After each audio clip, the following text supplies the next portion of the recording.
Great. I'm great, especially after that wonderful little lady chat, like I told you. I really enjoyed that. You're the best. Well, congratulations on another season. You know, when you first started this out, did you ever imagine you would be 11 seasons in? No, I mean, I guess technically, we always wanted to do an ongoing kind of thing. It's just a give back, an opportunity to give somebody else an opportunity, basically. And yeah, I would love to continue that as long as humanly possible. It'd be nice if I didn't have to personally pay for it all the time. I guess we'll get up to that at some point. But the beauty of it is just finding new talent.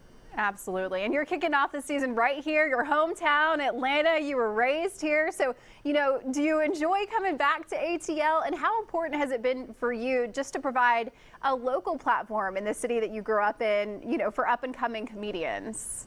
Yeah, I love it. I love Atlanta so much. It's so near and dear to my heart. My firstborn is named Georgia just because of, hometown Aww. loyalty. And, on her mother's side, her mom's grandfather was named George and her favorite cousin's named George and stuff like that. So it was just a nice, beautiful blend.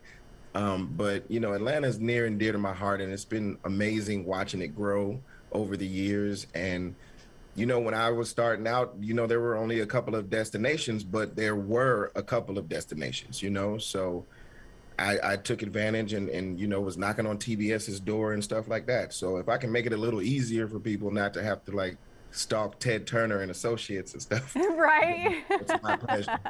All right. So tell us a little bit about the competition and how it's going to be working, because you've got two shows here in Atlanta coming up. That's right. We're at the Punchline in Buckhead on Sunday and the Atlanta Comedy Theater on Monday. And, we're just looking for the best comedians that we can get, basically, to bring them to New York and bring them to SNL and, show them a good time for the weekend and give them a showcase in Times Square as well, to try to give them a little bit of exposure. And that's been like the whole game, basically. So we invite out, a lot of like agents and managers and stuff like that, and you never know, a connection could be made, or someone can just get inspired to continue their voyage into the industry. I know it's a long road for a lot of people, but we had Lil Rel, back in the day. He was one of our participants and stuff like that, and look where he is now. So like, use him as an example if you want.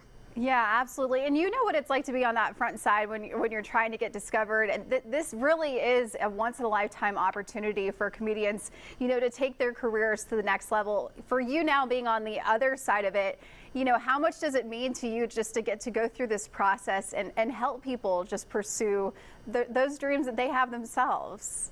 I mean, it means everything, like you said, I've been on the other side of trying to knock down those doors and stuff like that. And it's a tough process. It's very emotional. You hear a lot of no's before you hear, very few yeses, basically. So, it's just all about staying diligent and believing in yourself and believing in your gifts and stuff like that. But also being a part of a community helps as well. And stand-ups, they're very big on that, supporting each other and encouraging each other. And I respect that thoroughly.